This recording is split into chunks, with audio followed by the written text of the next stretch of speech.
You see it every single day, right? On social media, in your neighborhood, this picture of wealth that seems so perfect. Well, today we're going to pull back the curtain on the great illusion of modern wealth and talk about why that picture of prosperity is so often just that, an illusion. Come on, you know exactly who I'm talking about. Maybe it's a friend from college, a neighbor down the street, or some influencer you follow.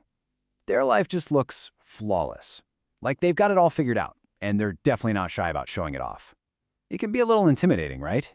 It can make you question what you're doing with your own life. And this is what that success looks like, isn't it? It's that brand new, shiny truck that probably costs more than a small house.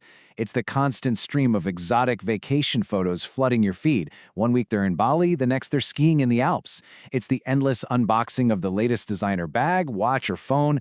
And of course, they're always the life of the party, hosting these huge get-togethers. It all looks so effortless.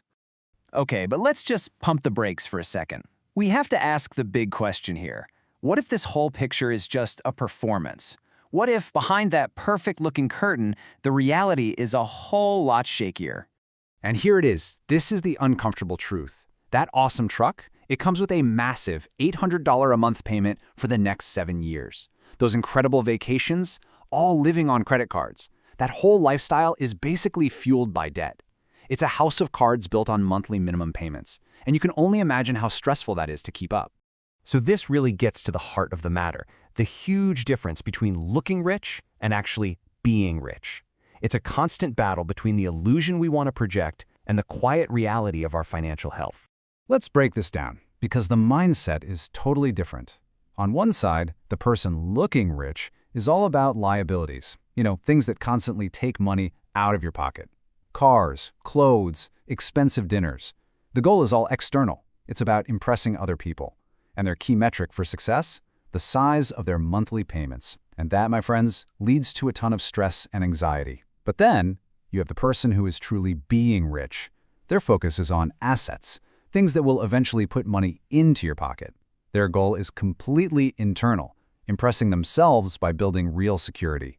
And that brings a feeling of peace of mind. Here, the key metric isn't payments, it's financial freedom. So this brings us to what true wealth really is, and it has absolutely nothing to do with what you wear or what you drive. True wealth is all about the assets you own that are quietly working for you. And here's the real secret. This kind of wealth is almost always invisible. You can't exactly show off your stock portfolio at a party, can you? So where is all this real wealth hiding? Well, it's in things like your 401k, that retirement account that just quietly grows and grows in the background. It's in brokerage accounts, holding things like low-cost index funds, which is just a simple way to own a tiny piece of hundreds of companies at once. And maybe most importantly, it's in the quiet satisfaction of owning things outright. Having your car or your home completely paid off, with zero payments draining your bank account every month. It's not flashy, but man, is it powerful. And this all boils down to a really, really important idea. The real definition of wealth isn't about how much money you make, it's about how much of that money you actually get to keep. It's about how much of your income you can put to work for your future self instead of spending it today just to look good for other people.